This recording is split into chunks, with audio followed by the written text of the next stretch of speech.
Do you wanna hear a Lord of the Rings conspiracy theory? It's I don't it's know. it's a good one. I think Okay. you do. This is ranked as a number 4 conspiracy theory. The conspiracy theory is Gollum killed Frodo's parents. That's good, isn't it? That is absolutely trash. Frodo's so parents, bad. Drogo and Primula, were killed by none other than Gollum when Frodo was just 12 years old. Who wrote this? Right. This is just some guy's rambling. Frodo's parents were drowned by Gollum on the Brandywine River as a result of his years-long search for Bilbo following the events of The Hobbit. That's quite interesting, actually, because in the book, like, his parents just go off onto like a boat, don't they? And they just disappear, basically. Oh, it's such a trash theory. I can't believe you're even giving it any thought. I'm entertaining it. You're entertaining it, bloody hell. I don't know. I mean, you can't say it definitely didn't happen, but the odds of it happening are so low. It definitely didn't happen.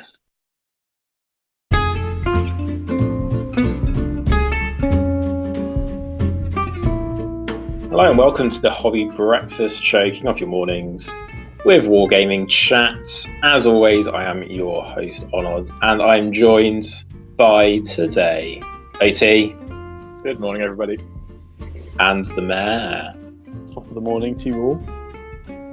Excellent, there we go. And today we're going to be having our normal chat through some news, any hobby we've done, and we're going to be looking at 2 Legendary Legions for Middle-earth Strategy Battle Game. Today we're going to be running through, I can't remember what it's called now, Black Gate Opens?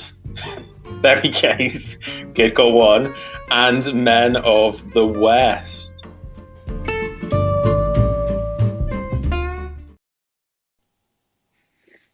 Good, right. News this week. There's like the smallest Middle-earth news that Games Workshop could possibly pluck from the Middle-earth tree. It was a nice token gesture, though. It makes us feel included. We're getting a single Gandalf sculpt made to order. Yeah, there was a real niche that needed filling. This sculpt is like an old one, right? They're just doing it for like a week-long order. They just need a bit more cash flow. Yeah. Why do you think they just did one sculpt and did bother with the others? Just like, maybe they probably just found a box of them in the factory. Yeah, I was going to say, you know what? Let's just say they're made to order and just fucking ship these out. Yeah. Genuinely wouldn't be surprised. But anyway, I guess if you really want the so-called Rivendell Gandalf, I don't know why he's the Rivendell Gandalf. But is he the Hobbit? What he's called? He looks a bit Hobbit. No. He's Lord of the Rings. No. Steady on now. So what we need to look at what his staff is. We don't cover the Hobbit. Remember, that is we do not speak of those films. Yep. Everything the light touches except the Hobbit. We don't go there. This is a dark, literally the color palette. Desolate place. The color palette of those films is quite dark. The desolation of Smaug is a horrible thing to experience. That's Middle-earth news. There is a little bit more. Should we talk about the kill team? Man, do you want to talk about the kill team, or do you not really want to talk about kill team? Some kill team stuff's being released. Pretty much covers it, doesn't it? Yeah. I mean, it's not massively interesting. I think the one thing to say would be that the price, the leaked price. I say leaked. It's not really a leak. Games Workshop, for some reason, don't announce how much their pre-order prices are. But on the day that they announce the pre-orders, they tell all of their independent stockists how much money it will be. So I don't know why they don't just bother announcing it. But it's going to be £130 apparently. Oh, I'm back. Hello. Didn't realise you'd even gone. That's good. £130 is going to be the price point. Oh, is that the big one? For the big box. Bowed up for like the Asciliath box that's coming out. Like, I mean, I optimistically said like 110, and given I feel like this one has more stuff. It does. It's probably got more stuff in terms of like just like sheer plastic for the terrain, but the Ascilief one is like buildings, whilst this one is like kind of just walls that you slot together to like make a space thing. Less models, but obviously they're all new. I feel like this means that Ascilief has to come in under that. I don't know. It's difficult to tell, isn't it? I mean, we'll find out soon. It's them in September. I mean, when this is released, it is September. Yeah. Almost ruined the magic of the podcast. It is. We've really the day. This now, haven't we? How long it takes? Back. Been caught out. But mid-October. Yeah, we record this a month in advance. I mean, the crew look good, and the terrain looks good. It's in a setting that everyone who's playing Kill Team wants to play in. Space corridors. That is what the kids want. Yeah, space corridors. Space corridors. And the type of like board you play on is very different looking. Like it's got grids on it with like pipe work, and there are airlocks. There's loads of stuff to interact with. You can turn the fucking lights off, like operate lights. An operative can perform this action. How do you see what the dice have on them if you turn off the lights? That's what I want to know. That is very immersive. That is going to be tricky. Yeah, that's going to be tricky. We need some of that platypus see in the dark. Yeah, glow in the dark paint. What we need, glow in the dark platypus. Yeah, the animal fact section never really took off, did it? It died quite a painless early death. Well, we've repeated the one animal fact that did feature, which is the platypus is glow in the dark. Callback. So they're also poisonous. There we go. There's our second fact. They're poisonous. What more do you want? Yeah, I believe they inject poison with like a little thumb claw. They've got spines on their legs. Oh, they've got spines on their legs. Where have I got this thumb claw from? I don't know. I think that's actually a Space Marine chapter, the thumb claws. The astral platypuses. The astral platypuses. The platypus death. So in other news, we did get a comment on our last episode where we were talking about what IPs we would make into a war game. It was quite a cool idea, I thought. The comment suggested like a Godzilla type game. It was pretty nifty idea. What did you think about that, OT?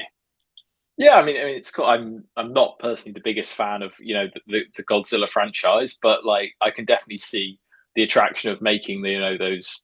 Like realizing those big monsters and the humanity fighting back against them. I think that could be really cool. So yeah, I rate the idea. Yeah, and I thought the interesting thing about it was like an asymmetrical game. And I guess the cool thing is you'd have like, because the way I'd envisage doing that is just I guess you'd both have to paint up both sides because couldn't really just sort of turn up, could you, with like, oh, I've got this one monster and expect someone else to have like, the 80 bloody guys with machine guns ready to fight him. Yeah. But you could do it like a little box and then you could just set like add-on monsters. It's quite a cool idea, yeah.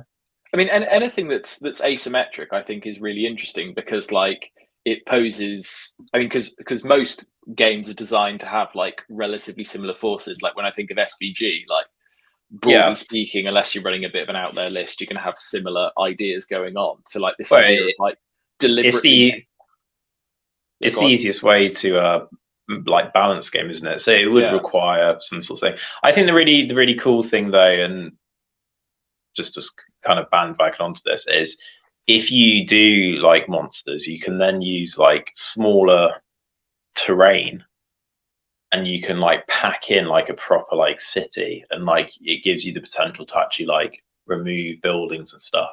Yeah, you can have like teeny tiny little skyscrapers with just like a monster who's only 28 mil scale on it. It would work. I think something we touched on in our when we were talking about our ideas for an IP is like this idea of like shifting scales. Like I know the mayor talked about his Hunger Games idea and like that idea of like grander scale and that smaller scale. and certainly like I'm primarily just an SBG player, and that's all done at one scale. But I think that idea of shifting between the grander scale and the smaller scale could be really interesting. So I think it's a really good idea. Maybe we should do something at some point where we do like a campaign or something where we have like a big map. We can talk about they have that for battle companies, right? Yeah, they do. Anyway, that requires us us to be organised. An enormous amount of organisation which we don't have, which is beyond us. I mean, we struggle once a week to organise for this. So, but anyway, thank you to the username the Scrum clients. Yeah. Anyway, moving on. I don't think there's anything else newsy to talk about. Hopefully, there'll be more stuff that have caught our eye, but we can swiftly sidestep into hobby, which will, I imagine, be equally drab and bleary, considering that I was away this weekend, so didn't do any. But thankfully, OT will once again have lifted this mighty weight onto his ginormous shoulders. Carrying the hobby carried the hobbying Frodo at Mount Doom. What have you done this week, OT? Well, this has been a particularly productive week. I have to say the quality of my painting has really dropped off, but I have made up for it in the quantity. This army will be done by the end of this week, come hell or high water. Quantity is a quality in and of itself. Yeah, more models. Stalin didn't say that, but anyway, there you go. Yeah, no. So this week, well, since we last recorded, I won't timestamp it. I think it was the 24th September. Yeah, it doesn't matter.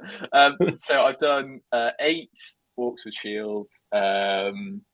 Then I've done 4 Warg Riders, and then I've also done 6 Wargs. So that's man is a machine.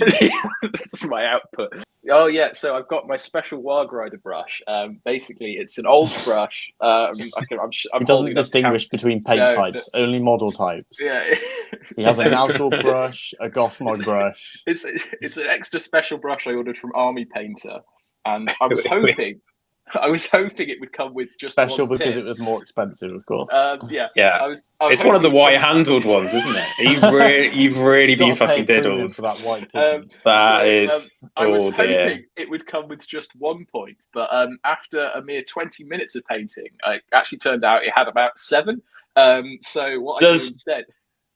Does this confirm my hypothesis that Army Painter brushes are shy? Because it's absolute trash. It's literal trash. Like, I'm sorry, Army Painters. It's just a waste of money. It honestly is.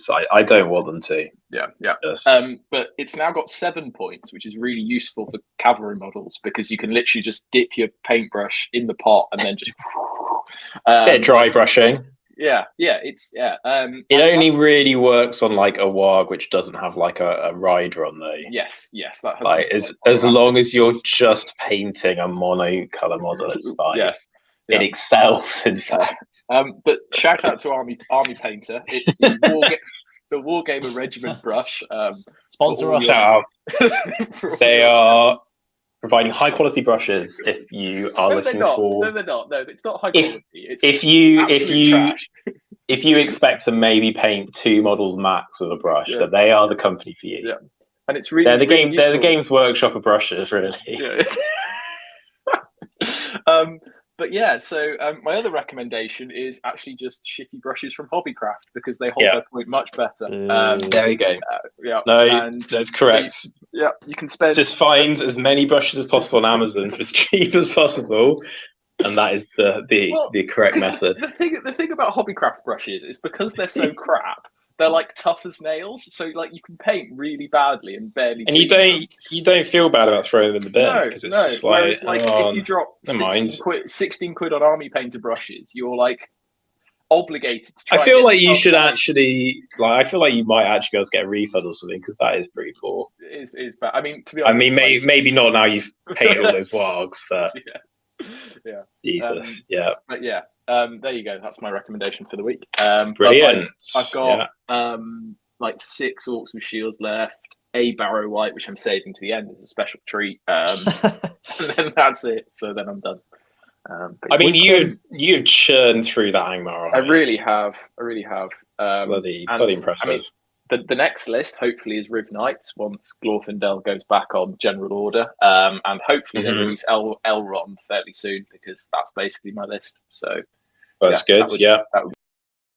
I mean, having said, I wouldn't buy the Glorfindel model. I mean, we don't hold on our word here, do we? Like, we didn't go to tournaments and like perform well, and I wasn't going to buy Glorfindel. The only two guarantees we've made, we've instantly reneged on. There's just always something we say in the previous pods that it just turns out as an absolute lie.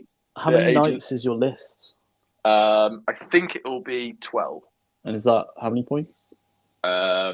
What of Riv Knights? 100. No, hang on. Points. 12 knights, 22 each, 262. It's a lot of points, is the answer. And then one of them will have a banner as well. Plus Elrond. So how many points? Elrond and Glorfindel. It's a 649 point list. Okay, cool. Yeah. But then there's also a 400 point list, which is Elrond and the Knights. They're not like a spear you can throw on someone for that one point. No, there is no way to believe me. It's causing me considerable anxiety not having it exactly at 650. You've lost before you've turned up there. Mayor, what have you been up to hobby-wise this week? I painted some Tau Pathfinders. I painted a test model that I'm very happy with, and started. So good. It looked really good. Thank you. I started batch painting them, and I'm dreading it. So now I've decided I've done the white. Well, I've done the base of the white and the base of the black, which is like the two biggest things when you're painting a model that's basically just black and white. And two very difficult colours to paint, black and white. Yeah. They're the opposites, in fact. I'm Some might even argue that they're not colours. One is just the absence of colour. Yeah, and one is all the colours. There we go. So I'm. Or if you're using Games Workshop paint, one is chalk. And the other is a very dark blue. Yeah. So I'm just going to paint them individually instead of batching them now, because it's just too draining. And me and my mate played a game of Kill Team. He had his Tyranids. I had my Tau. By the end of the second turn, he had one model left, and I'd lost 3 or 4 models. That seems fair. Yeah. Running out into the open with your Nids against Tau turns out not the best move. Probably not a good idea. Yeah, and I built all the terrain that comes in the Tau Novitiates box. There's so much plastic. Like, if you just bought terrain from Games Workshop, I just felt like I was getting so much value, because they make the weighs more terrain. than models. They make that in China. Do they? Yeah, they don't actually make the terrain in Nottingham. They just make models in Nottingham. That's why it's cheaper. Yeah, just the models in Nottingham. That's really interesting. I guess they don't need to make the tools for it then. But then, yeah, I think it's just so, like, the terrain doesn't need to be as highly detailed, so they can use a third party and feel like they're not going to lose out on quality. I imagine there's some sort of financial reason behind it. They're also not then giving the Chinese like their CAD of their 3D models of miniatures, which would end up going everywhere. The Chinese government are currently trying to steal Lord of the Rings CAD, so that would be a danger.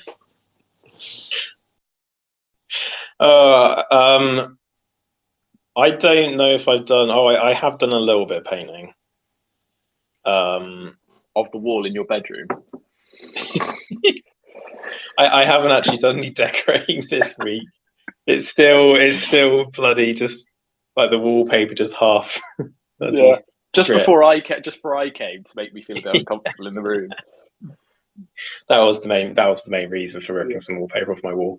I started painting some stuff, but I didn't finish it. Basically, I'll talk about it when I finished it, because it's not very interesting saying you painted like just the jacket on a mod.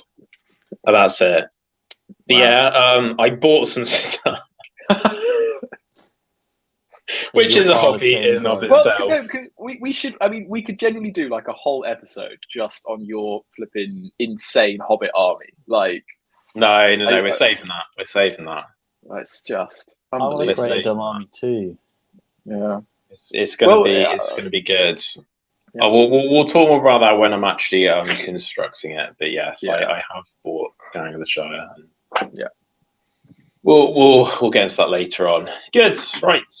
I think we will move on then to the meat and potatoes. Potatoes. Delicious. Potatoes. Delicious meaty potatoes.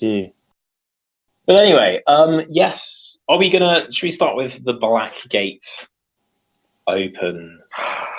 Who would like to run us through the Black Gate? I feel like Open. Onod should do this. Not Onod, the other one.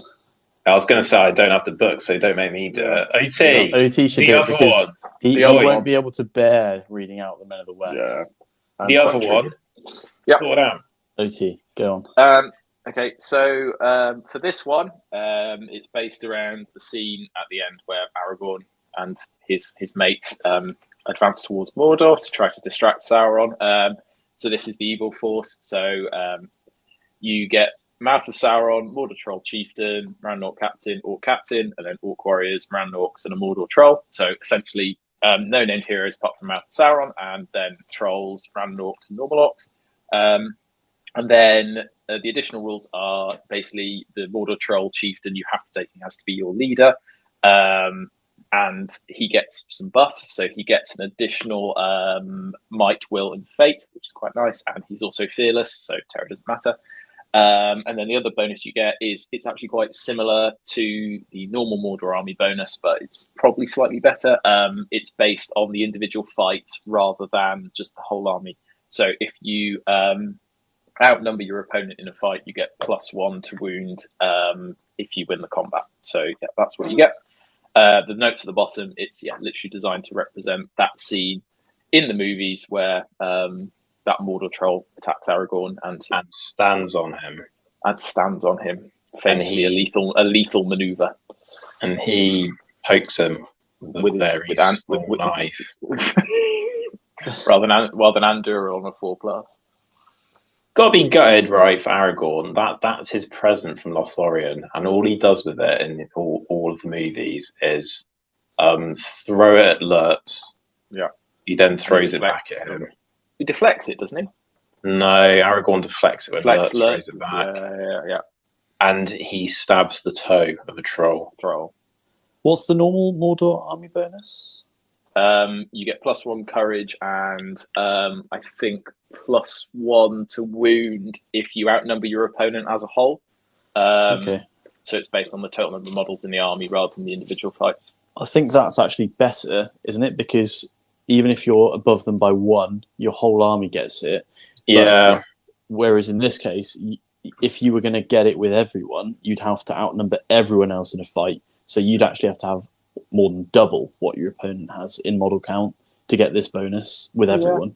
Yeah. I guess it depends a little bit on the scenario. We can get into that, but first of all, shall we just quickly run through Men of the West? May, you can take us through this one.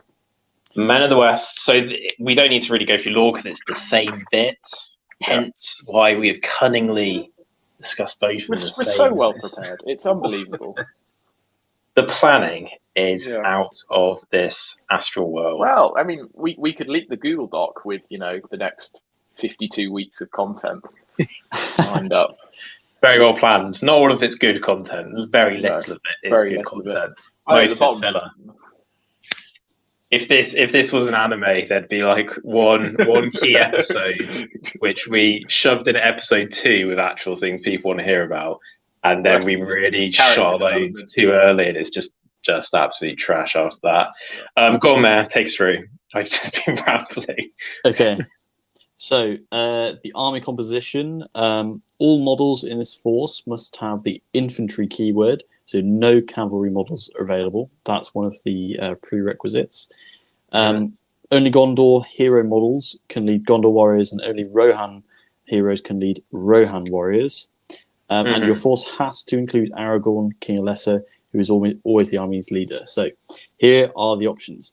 So your Aragorn, King of Lesser, Legolas, Gimli, Eomer, Merry, Pippin, Gandalf the White, Beregond, Prince Imrahil, Elladan and Elrohir, Captain of Minas Tirith, Captain of Rohan, Captain of Dol Amroth, Warriors of Minas Tirith, who can take all the usual stuff, Warriors of Rohan, and then Knights of Dol Amroth. The special rules are, this day we fight while Aragorn is alive on the battlefield. All models from this army list automatically pass all courage tests they're required to make. And for Frodo, once per game at the start of any fight phase, so long as he is alive and on the battlefield, Aragorn can declare he is using this ability. Friendly models within 12 inches increase their fight value by 1 until the end of the turn. That is the Legendary Legion. There we go. So there's both Legendary Legions. Theme-wise, I think both get a tick. They're both pretty cool. They both take a cool route from the movies. They twist army lists in ways that wouldn't normally be doable necessarily with a cool bonus, and we can maybe come on to Men of the West in terms of allies in a moment. But for Mordor, definitely you get like the troll chiefs and you take away the named heroes. It is doing something different. But I think it's fair to say that we're probably gonna prefer one over the other. Speak for yourself. OT, would you like to Q rant on Men of the West? I mean, how are we going to formulate this? Are we doing one first, or are we doing them both kind of simultaneously? I think let's just discuss both. They're so they're just like the same moment, aren't they? So let's just discuss. Let's pick one to start with. Let's do Men of the West. Let's start with Men of the West. For me, I quite like it. And I actually almost did this at one point. I was looking into it. And the reason I didn't do it, which I think encapsulates the issue, is it sounds like a really good idea and a really cool list until you start building it. And then you encounter this issue of you want to have like a mix of the different sorts of warriors, because that's what you get in the movie. And you want the cool heroes because that's what you get in the movie and the books. But you actually can't fit them all in because your heroes are so big and expensive that once you've bought like the main two, and the main two are either Aragorn Éomer or Aragorn Imrahil, basically depending on how you want to run the list. You then run into the issue of, right, well, if you go Aragorn and Éomer, you basically can't take Swan Knights because although you want to, they're not as good without Imrahil. So you're kind of like, you feel like you're just kind of wasting points on models which just aren't effective. But if you take Aragorn and Imrahil, you then can't take Éomer and you can't take any Warriors of Rohan. And of course, this is not an issue if you like max out like 1,000 points, which I think is the place where this thrives. But smaller points, which I think it's fair to say that most games will be played at, you really do run into a massive issue that you just can't fit it all in. And when you can't fit it all in, you just really question why you're taking it and not just a normal sort of just taking the Minas Tirith list. So that's my perspective on it. I don't know if you guys agree with that. Firstly, before we start, I have a question. So Gondor can only lead Gondor, Rohan can only lead Rohan. What's the deal with fiefdom? What's the deal with fiefdoms? Because there's no restriction. Aragorn can lead the Knights of Dol Amroth, but obviously, really, you want Imrahil leading Knights of Dol Amroth, which is where the conundrum comes in. It's like, do you take Knights of Dol Amroth because they are a little bit better than Warriors of Minas Tirith? Yeah. But without Imrahil, who's the thing that makes them really good, like they're kind of missing out on like a whole special rule. So, yeah. Well, I mean, they get the +1 fight from Imrahil within 3 inches. But then you have to take Imrahil, and that's the problem we're talking about here. The problem I have with this list is, I mean, I have multiple problems, so actually I've completely undersold that. And that's nothing to do with the list, just to let you know. No. Firstly, the problem is Aragorn is too expensive. Like, he's not worth 225 points. He's fairly pointed, but it's difficult to fit him into a list, I would say. I don't think that he's too expensive. He's on the high side. Yeah, I think he could be he could be cheaper. I mean, we're not gonna compare it to other heroes because that's not healthy. But yeah. I mean, when you compare him to someone like, say, the Eastling Dragon Emperor, he's very fairly priced because the Eastling Dragon Emperor is massively overpointed. But we can talk about that another time. Continue. You know how angry it makes me. You're doing it on purpose. So yeah, I mean, there's so many problems I have with this list. You can't take elite troops. I'm not counting that still Amroth as elite troops. I don't think they are. Well, they're fight 6 on a turn, and they're fight 5 the rest of the time if you take. If they're within 3 inches of Imrahil, they're fight 5, and they're fight 6 on turn. Big one. They're strength 3. Like, move on. So you can't take cavalry. You've no access to reasonable magic. You're not taking Gandalf the White on foot. I'm sorry, like that's ridiculous. Well, shut up. You can get so many dudes though. No, but okay, who are going to do what? They're fight 3, strength 3. Like, what? Okay, great. It's like you're not going to win any fights, and then on that one turn with Aragorn, people within 12 inches, and it's only 12 inches, get fight 4. Like, okay, so. I think a couple of things to address. You definitely can run this list. It's not hyper competitive, but it does work. It doesn't work like what you think it works because it incentivizes you kind of doing more of like a little like kind of skirmishy line with the Rohan and drawing an opponent and then trying to use like your heroes very tactically. It doesn't recreate the feel of that kind of we're like going balls to wall, just charging, and it doesn't really matter. And there is no incentive for you to do what they did in the films. Like there's no incentive for you to play that way. If anything, the way it works is if you're going to the enemy, you're very slow, so you have to use a lot of Aragorn's free might to march. Yeah, but that's not what you want to be doing. Like I mean, the main problem I have with this list is that they are all Green Alliance anyway. Like all of the apart from Eladan and Elrahir, who won't be Green Alliance. So if you're running them, fantastic. But like, yes, the army is better, but like it's not that much better. And like the number of troops you could take, and the number of heroes you could take that would make anyway. And that's the issue, right? Because they don't allow you to mix the war bands. Yeah. Whenever you take this, you have to really seriously ask yourself, why am I taking this, not just allying? And the weird thing is like Gandalf the White can't lead troops. I think that's right, isn't it? Or he can lead like maybe the like he can lead Gondor because he's in Minas Tirith guys, can't he? Yeah, because he's in the Gondor army list. But that's it. Yeah, it says Gondor hero models may lead Gondor and Rohan hero models. He has the Gondor key. He has the Gondor. Does he have Gondor keywords? Oh, he's been Gandalf the White doesn't have the Gondor keyword. So I don't think he can lead them. If you do it rules as written, he can't lead the troops. Yeah. It's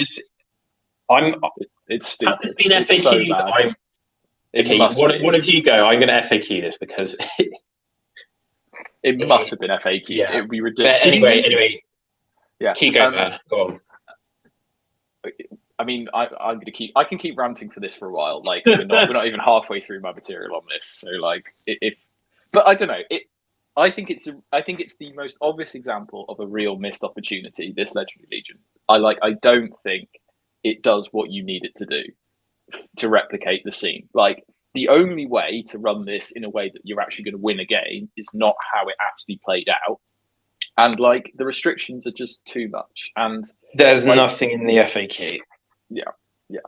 Like I don't know. It just doesn't make sense. And when you try and build a list, like I've tried to put some lists together for this, and like they are just absolute trash. Like it's awful. Points wise, if you're taking Aragorn, Imrahil, and Éomer, and of course you're giving Éomer shield armor, that comes to 475 points. Yeah. Some would say that's quite a lot. Big old chunk of whatever army. It's okay. You've got 175 points of warriors left who will be absolute trash at most tournaments, so you'll be fine. Yeah. Do you think this works as an all-hero list, maybe? But why would you run it all-hero?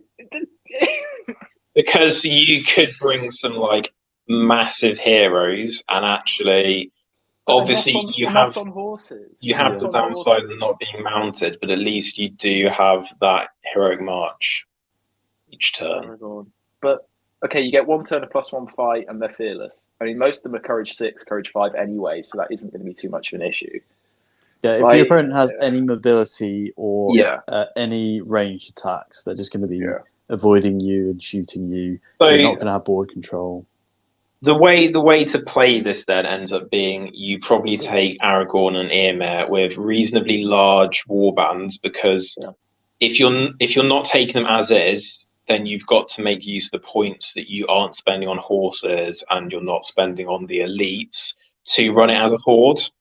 Yeah. And so you end up with big old warbands with a couple of big heroes, and you give your Rohan their throwing spears so that they can skirmish, and you give your Gondor their shields so they can shield wall, and you just kind of hold your enemy off until you get a good turn where you call Aragorn's for Frodo, and that's kind of the army. I think we've covered the issues with it. We'll come back round to what we do to improve it, and I think there's like an easy route to improve it, and then obviously we could rewrite it completely.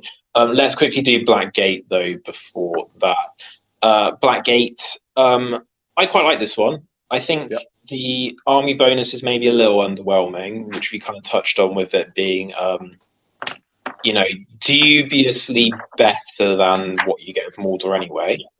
Yeah. But getting the big troll, like the big troll is pretty He is good. an absolute fucking monster. My God. Like I've written his stats down here. He's fight 7, strength 7, defense 8, 3 attacks, 3 might, 2 wound, 2 will, 2 fate. Like if you can get him into combat, I've written here, he's going to be wounding most models on a 4, and they're going to be wounding him on like a 6 or a 6x4. And importantly, he can strike, which is really useful. So you're virtually guaranteed fight 10. Like you'd have to roll a 2 or lower, and that's pretty unlikely. So not virtually guaranteed. In fact, 1/3 of the time you won't be fight 10. That's pretty I mean, obviously you roll 6s, so fight 13. But I do exclusively roll 6s, and also not to forget, of course, terror causing, which is really useful as a bit of control on and fearless hero. And fearless, you're going to get into combat. Throw a stone. Yep. We know is OP. Because that's going to be so useful. Hits on a 5.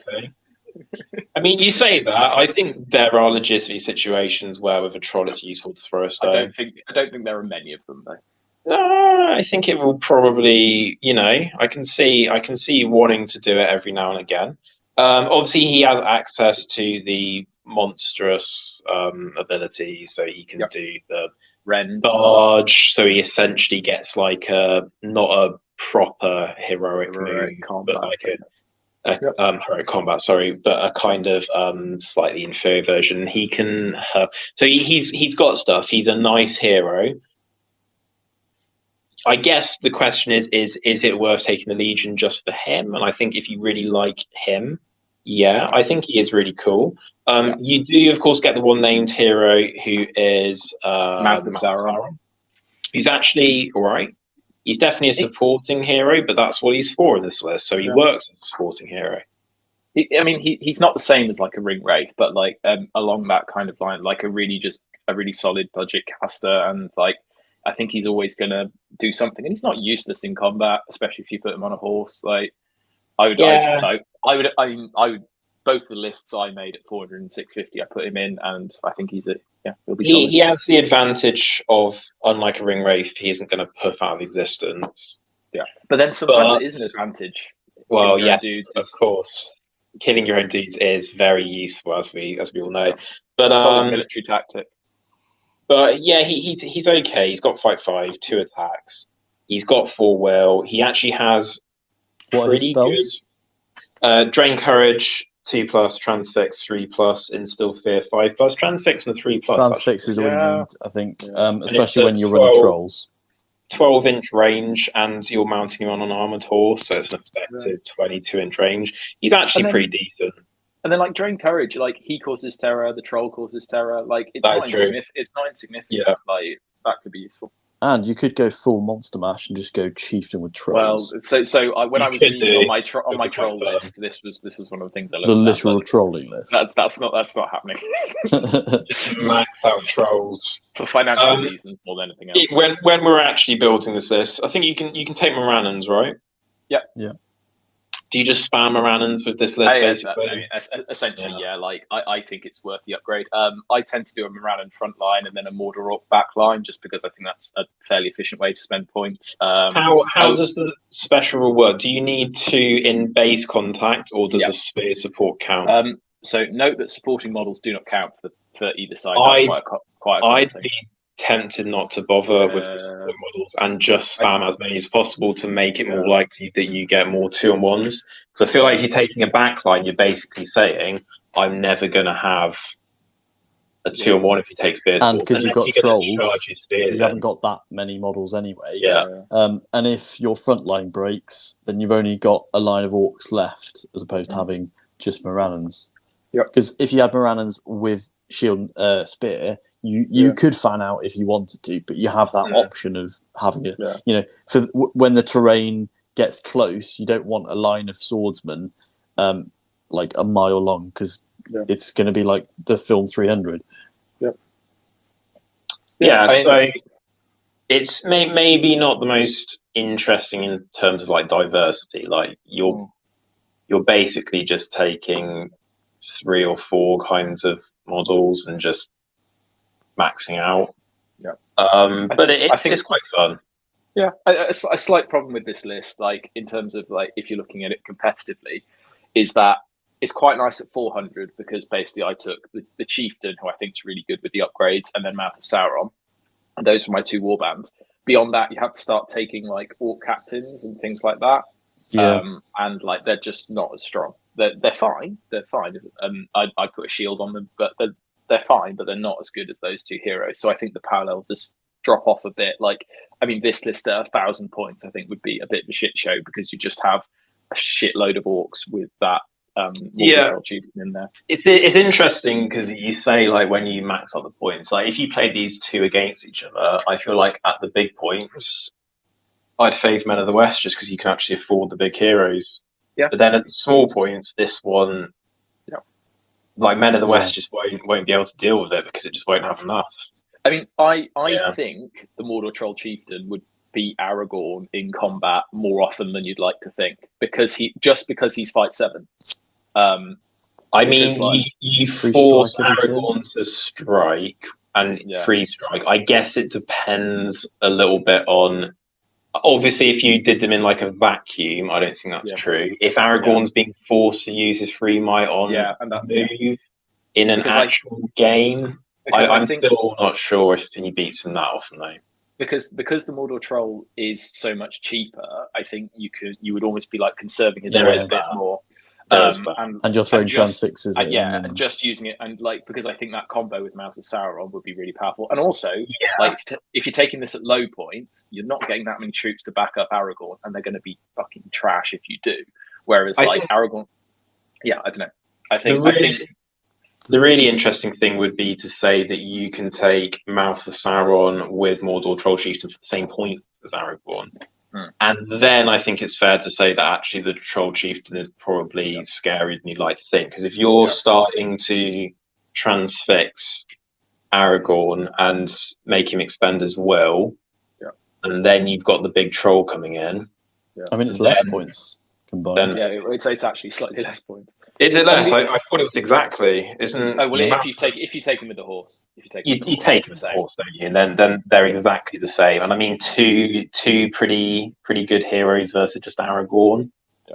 Yeah. So the Mordor Troll Chieftain and Aragorn is defense 7, but the Mordor Troll Chieftain is strength 7, and like you could be using heroic power attacks and things like that. Like it's actually a much closer matchup than I think. Even with Anduril, like they're both wounding on 4s. So I don't know.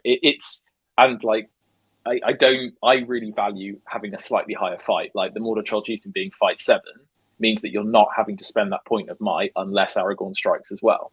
And like in the Men of the West Legion, he's going to have to use his might a lot just to fucking get it where it needs to be. Whereas the Mordor Troll Chieftain can save it and then bam, kill him in a couple of turns. Like it's anyway. Yeah, it's a lot closer. It's an interesting one, isn't it? But I guess the troll getting access to like her and stuff. Anyway, enough about them 1v1ing. We've gone over then, I guess, kind of the rough ceilings on it. Should we think about how we might improve these? Should we start with Men of the West? I know that. I was going to say, I know that OT is going to have a lot of opinions on this, so I'll just get mine out of the way.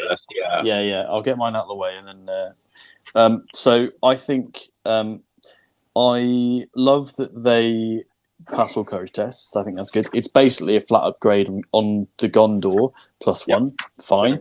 For Frodo, I think is okay, but it doesn't really encourage being aggressive.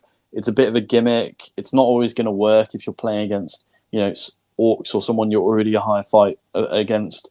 And even if you do use it and you become a higher fight or equal fight, the number of fights you're going to equal someone in a combat probably aren't a devastating number. So I would add 2 rules to this. I like that we've got the equivalent Gondor upgrade. I want an equivalent Rohan upgrade. And I think if you just gave everyone +1 strength on the charge, even though they're not Cav, I think that would be pretty insane. I think that might be too strong. Potentially another option. Maybe that would be the for Frodo one instead of the +1 fight. Potentially another option. A lot of other OT's shaking his head. I feel like Mayor suggested just +1 fight for another Legendary Legion. Is your go-to for improving Legendary Legion just to chuck out +1 strength? Just because the Berserkers, that was it. That wasn't even my idea. No, that was my idea. Okay. So, fair enough. No, I'm just suggesting that the combination of Gondor and Rohan, we just get a straight upgrade on both of their things, because you're having to take the massive hero tax, essentially, and the mobility tax. So that potentially, a lot of other Rohan legions get you taking thrones. When you take throwing spear, it counts as a spear, which I really like. So maybe that could be an alternative to the Rohan upgrade, because with this, there's no spears apart from Minas Tirith, but you don't want a back line of Minas Tirith if you've got a front line, if you can help it. So I'm thinking front line Minas Tirith warriors with shields, back line with Rohan with spears, throwing spears. I think that'd be a really good combination. Maybe even just that rule would be enough. Yeah, maybe the +1 strength on the charge is a bit much. I don't know, but it would definitely make it really good. I had the same idea with the spear thing. So how I would fix it, I wouldn't go as far as the +1 strength, and I'm thinking in a kind of how can we make this more thematic as well, not just improve it competitively, but make it play like it does in the movies. So my idea was, number 1, you allow them to take mixed warbands, because that's the whole point in having a Legendary Legion, is why are we separating them out into their individual armies still when you've made one army? My number 2 fix was the Rohan get a spear. And then my third one, and this is how I think you make it more themey, rather than making for Frodo a once a game thing, for Frodo would work that when Aragorn calls it, if he kills a model that turn, it continues.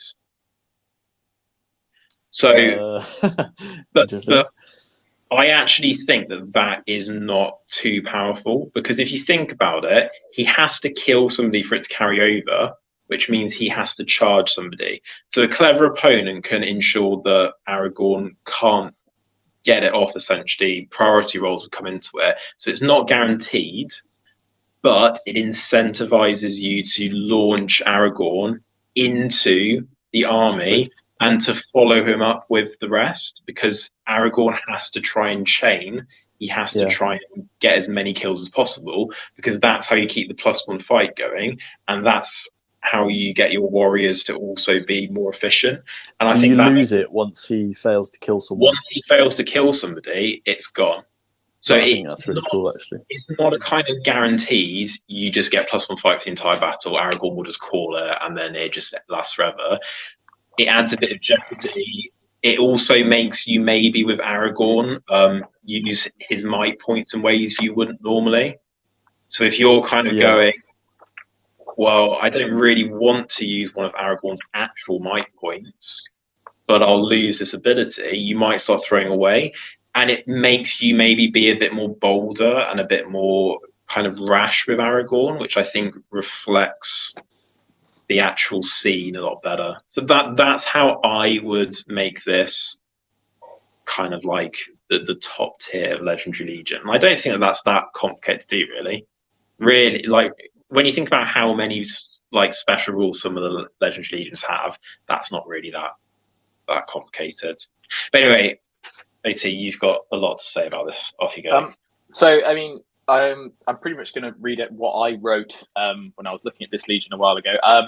What I would do is I would make Aragorn's banner, because it's basically, normally it's 6-inch basic, he counts as a banner. I would say if it's in combat, it extends to 12.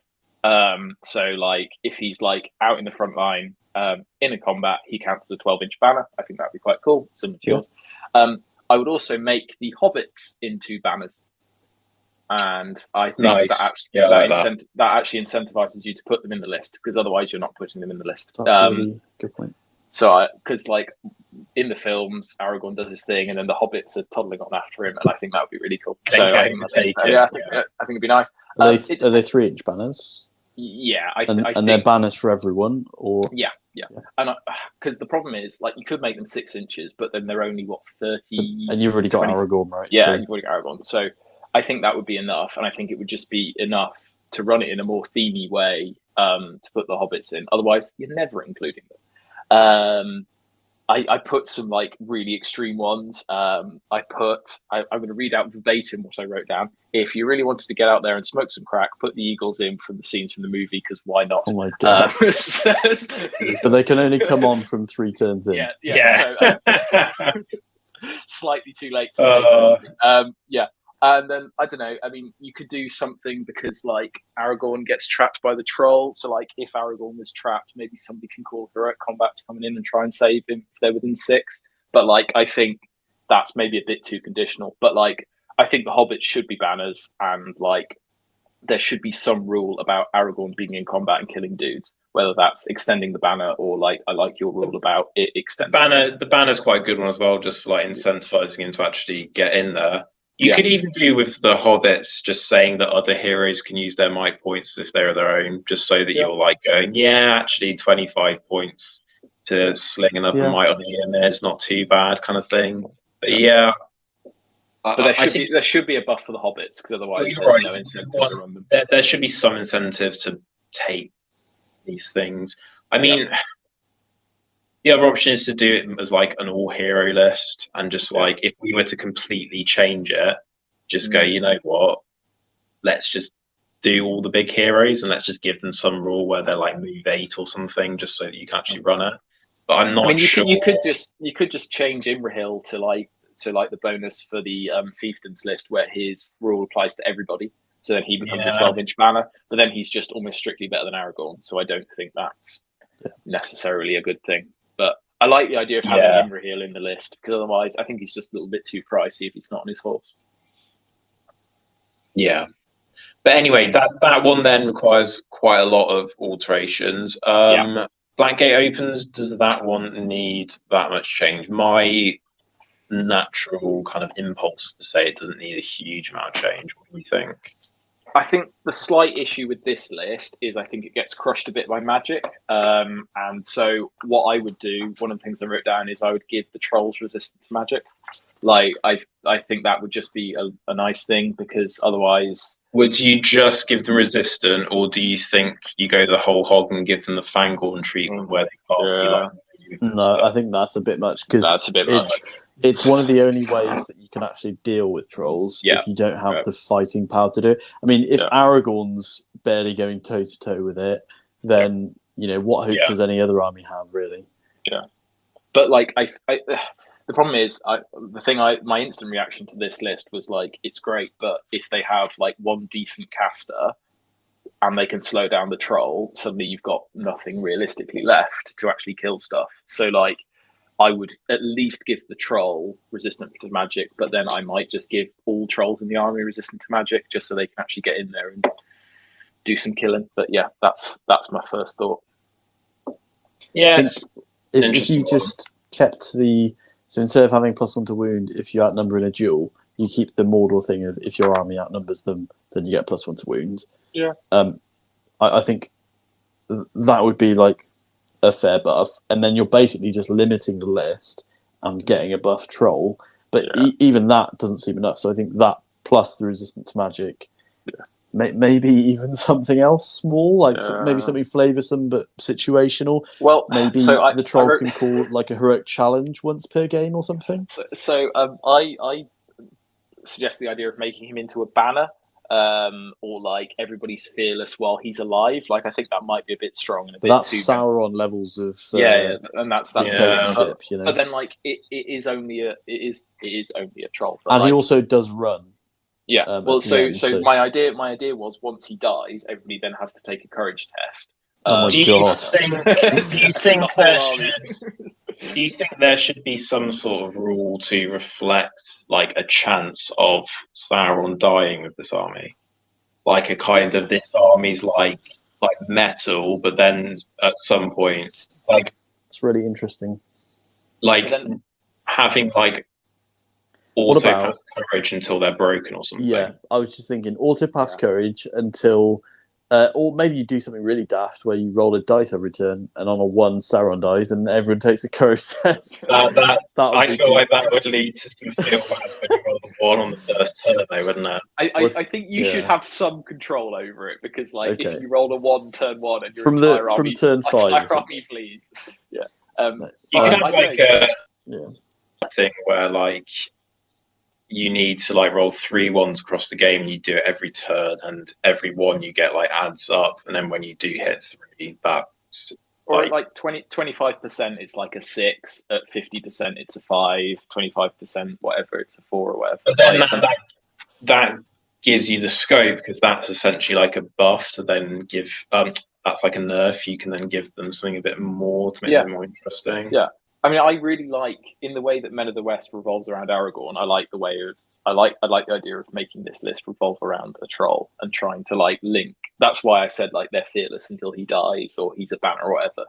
Because I think, because I mean, the problem is Sauron is this like sort of entity floating away on a tower. In this, he's not physically present, so like you have to link it maybe to Mouth of Sauron or the troll or something. Yeah. That's an interesting one. I just saw something for Men of the West. It's going back. Sorry to drag us back to delete it. This is why you have to prepare in advance. I've got a Google Doc. You haven't got anything. I'm not writing a Google Doc with my thoughts. You should see it, honestly. Like it's a work of art. Bit rude. Gandalf's Staff of Power doesn't exist at the time of this battle because it got broken. Gandalf should get a cheaper version of himself with no Staff of Power that would actually make him playable. Yeah, he's dual wielding swords, so he gets 6 attacks like Thranduil. Just because free point of will every turn. How many points do you think that's worth? I mean, it's the same as Mighty Hero, isn't it? It depends on the length of the game. If you think about Gandalf the White, I think make him cost Gandalf the Grey points and take away his Staff of Power. I don't know. I just really want a way to fit Gandalf the White in, because I think he's so useful for that army. Yeah. Like, blinding light will save exactly. The army screams you should take Gandalf the White, but then because the other heroes are so pointless, but like, I mean, like, okay, you're like, how do I fit in it? Let's live in that world where you take Gandalf and Aragorn. Like, that's 445 points before you've even started. Like, it's absurd. I don't know. I think you're right, Onod. Make him cheaper. Get rid of his staff. You've got a viable caster then. Make Aragorn cheaper. Keep his stats. Just means you take more dudes. I mean, I think you leave Aragorn the same, but you give him a buff. Like, I'd make him fight 7 and strength 5. Aragorn the same, but we one of the buffs that we discussed, either he's a bigger banner or he gets that for Friday thing I was talking about where it chains, or it maybe even make him fight 7. Yeah. That's more exciting. He should be fight 7. He should be fight 7 base anyway. Like I don't understand why he isn't. It's stupid. Not well. I mean, he's only a man, isn't he? I think fight fine. I think the issue is more that other models are too high fight than Aragorn. But like Dragon Emperor. I'm one of those people who like. What fight's the Dragon Emperor? Fight 6. There you go. He'd easily beat Aragorn in 1-on-1 combat. What are you talking about? Honestly, I'm one of those people who like the original stat lines from like when they were first made and think that the stat creep has got real. It's got a bit much. But I don't know. Like as you say, you should have Gandalf in this list, but there is no scenario. I mean, you should have points off him. Take away his stat power, let him lead troops. Boom, he's in. Yeah. He'd actually be worth considering over Imrahil then. You should have Gandalf and you should have the Hobbits if you want to recreate this scene. And there is no way in hell with this current list you're ever going to run them. Like even at 1,000 points, like maybe you could fit Gandalf in, but anyway, I feel like we're kind of just circling back to talking about Men of the West more. Shall we rank them? So let's just quickly run over our rankings.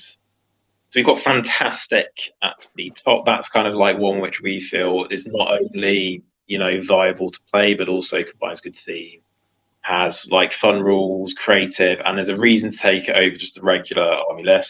You then got Solid, which does everything pretty well, but we feel like that is something in one or a couple of those areas which is best to be desired. Average, which is where you've got kind of, it's okay. You might run it over the regular army list on occasion if you really like the fluff, but actually it's not really worth it. And then we've got Whiff, which is just ones which are terrible, and we're kind of like, it just needs a complete redesign. Should we start with Blackgate Opens? I have fluctuated when thinking about this. At first, I thought it's a really cool idea that changes the Mordor list. It represents a fluffy theme. I was kind of leaning into Fantastic, but then I was like, it feels like just it lacks like a little something. It's really cool, but I think for me it's just Solid, but like maybe top of Solid. I'd say the same. Like, I think the theme's good. Like you could, it's reasonably viable competitively. Like you're probably not going to win any tournaments, but it's okay. Cost wise, it's marginally above average, but it's not ridiculous. Like the troll's a little. You can always just get like a plastic troll. Yeah, and that's the thing. Like it's not absurd. So I'd put it Solid. I think it's fine. I think for me, it's probably top of average, bottom of Solid, because. Yeah, I've seen lots of people take it, and I feel like it's fairly good. Purely competitive perspective. No, I mean, I do get a bit confused sometimes as to whether GW trying to replicate the movie or not, because obviously the Mouth of Sauron's dead in the movie before the Blackgate opens, so I don't really know, how much they're trying to stick to. I guess he's there, isn't he? Yeah, that'll be their argument. He was technically part of the battle. When the gate opens, he is there. He was in fact the first one through the gate. I think we're stretching, but I think I do feel like there's something missing, and it just doesn't excite me very much, to be honest. But like my argument would be, if you're trying to replicate the scene from the movies, you would take this Legion. Yeah, there'd be no reason not to. Yeah. I think for that reason alone, it's Solid then, isn't it? Yeah. Like there was no reason to take the Mordor list, the normal Mordor list over this, because you get that powered up troll and a debatably better army bonus. So it's not great, but it's fine. There we go. It slots into Solid. It's in good company there with Rangers of Athelion at the moment. Just chilling in Solid. And then Men of the West. I feel like this one's gonna have a bit more arguing. I again, actually, it doesn't play how I think we want it to, but I actually don't think it's as bad as the haters. He's going to hate. OT. I mean, I think Solid. I don't see any issues What?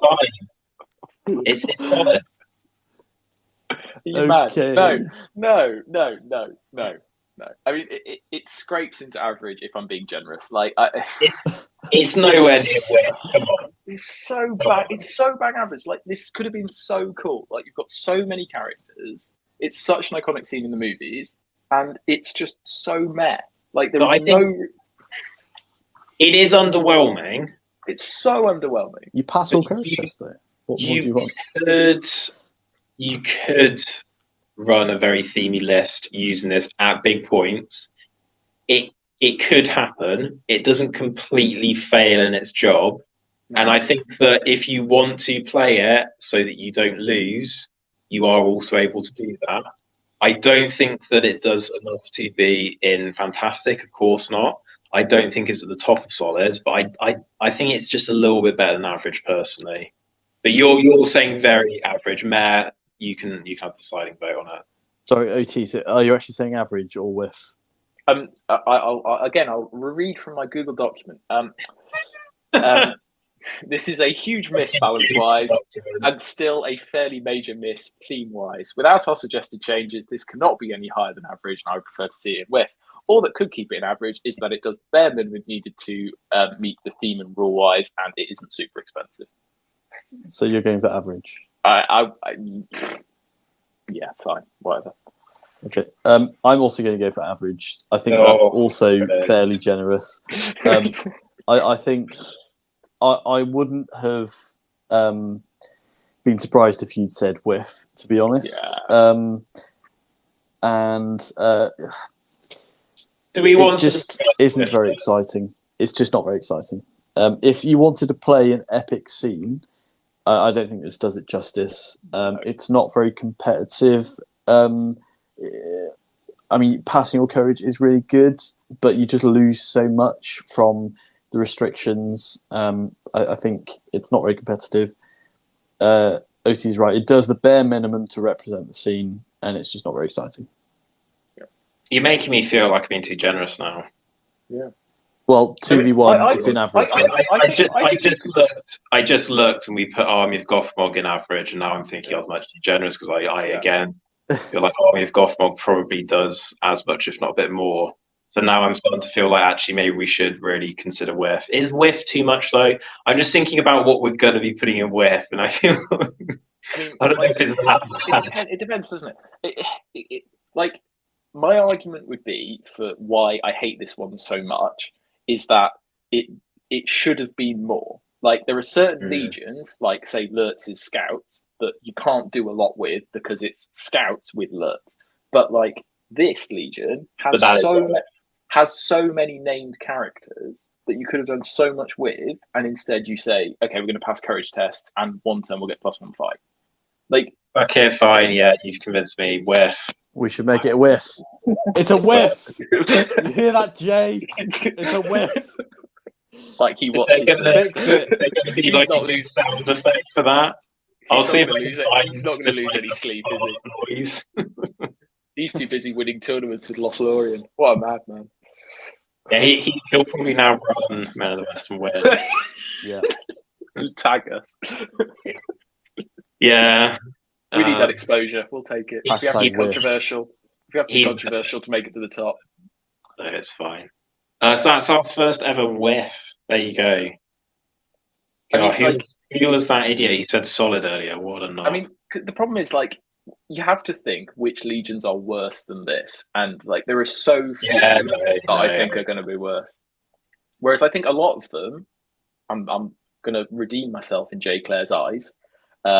I think a lot of them are really good. So we're being harsh on this one, but don't worry, Jay. We still respect you. You've done well. I'm sure he's glad to never hear that. Good. What are we going to talk about next week? Next week, then, we're going to be looking at Grand Army of the South. We've got its name then. Just Grand Army, the Mummock one. There we go. The one with the big elephant in. And we're going to be looking at Rise of Theoden. You're going to get smushed by the big elephant. Although actually, in reality, they're so, probably... the other way around. The other way around. the all hero Rise of the Theatre list is just gonna pre FAQ, which just I mean, even after FAQ, it's still really good. It's still really good. So this will be the legendary legions we're discussing next week, and I will paint something.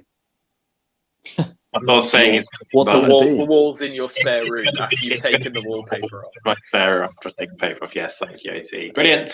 Right, it's goodbye from me. Bye, everyone. Thanks, guys.